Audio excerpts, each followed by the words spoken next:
एक बुजुर्ग गुजरे हैं हज़रत ख्वाजा निज़ामुद्दीन औलिया रहमतुल्लाह अलैह। वो चिश्तिया सिलसिला के बुजुर्ग थे और उनके यहाँ महफिल सिमा होती थी, जैसे हमारे यहाँ मुराकबा होता है। उनके यहाँ अशआर पढ़े जाते थे, उसको महफिल सिमा कहा जाता था। आजकल की कवाली नहीं थी। आजकल की कवाली में तो साज होता है और गाने को इस्लामी रंग दे दिया जाता है। वो अच्छी आवाज़ के साथ अल्लाह की मोहब्बत में, नबी अलैहिस्सलाम की मोहब्बत में अशआर पढ़ते थे, उसको महफिल सिमा कहा जाता था। तो हज़रत ख्वाजा निज़ामुद्दीन औलिया रहमतुल्लाह अलैह कभी कभी वो मजलिस मुनक्किद करवाते थे। हुकूमत की तरफ से एक बड़े आलिम थे,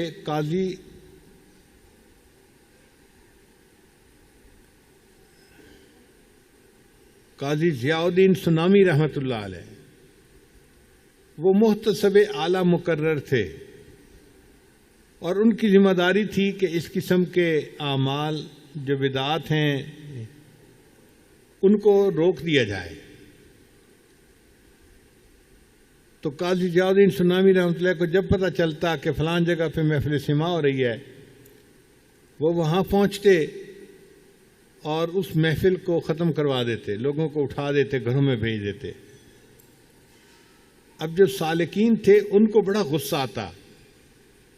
हमारे शेख अल्लाह की मोहब्बत बढ़ाने के लिए एक महफिल करवा रहे थे और महफिल इतनी जमी हुई थी और मज़ा आ रहा था, और ये मौलवी साहब आए, ये पता नहीं क्या रफ एंड टफ ज़हनियत रखने वाले हैं, और ये आके कहने लगे कि सब चले जाओ यहाँ से, तो इन्होंने महफिल ख़त्म करवा दी। तो उनकी तबीयतों में और उनके मुरीदीन की तबीयतों में गुस्सा था काजी साहब के बारे में, मगर चूंकि कानून काजी साहब के साथ था तो वो आगे से बात कुछ नहीं कर सकते थे। अल्लाह की शान देखें कि काजी ज़ियाउद्दीन सुनामी रहमतुल्लाह बीमार हो गए। कोई हम जैसा होता तो खुशियां मनाता। देखो जी, सारी जिंदगी इन्होंने हमारी मुखालफत की, अब अल्लाह ने पकड़ा ना इनको, अब ये बीमार हुए, अब देखो इनकी जो है ना वो बारी आई है। मगर अकाबरीन के अंदर इखलास था, वो अपनी ज़ातियात की वजह से एक दूसरे से दुश्मनी नहीं करते थे।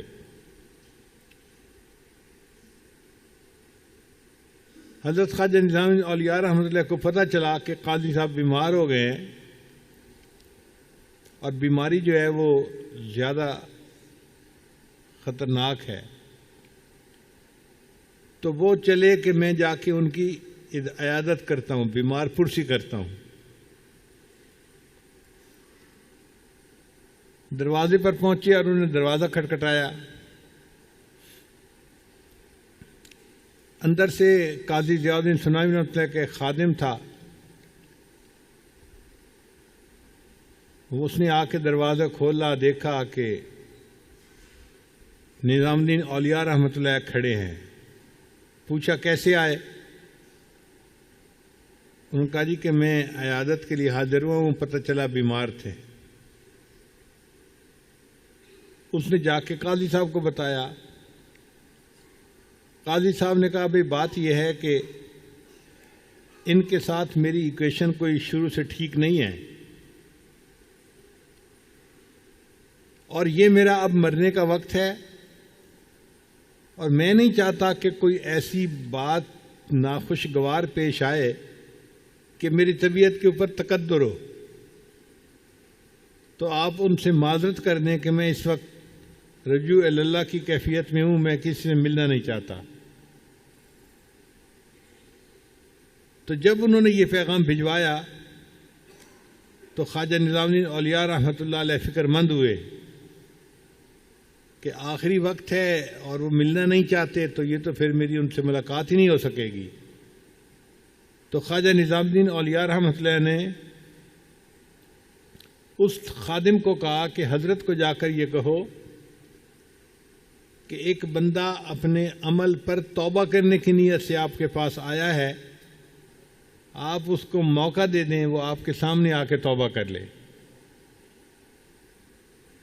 अब जब ये पैगाम काजी साहब के सामने गया तो काजी साहब ने फौरन उठकर अपने सर से अमामा उतारा और अपने शागिर्द को कहा, मेरे बिस्तर से लेके घर के दरवाजे तक ये मेरा अमामा बिछा दो और ख्वाजा साहब से कहो कि वो जूतों के साथ चलते हुए इस अमामे पर मेरे पास आए,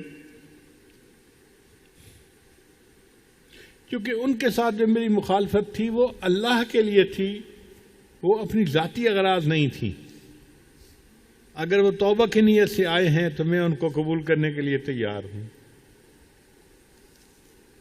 तो हमारे अकाबिर अपने अमाल में इस कदर इखलास का ख्याल रखा करते थे।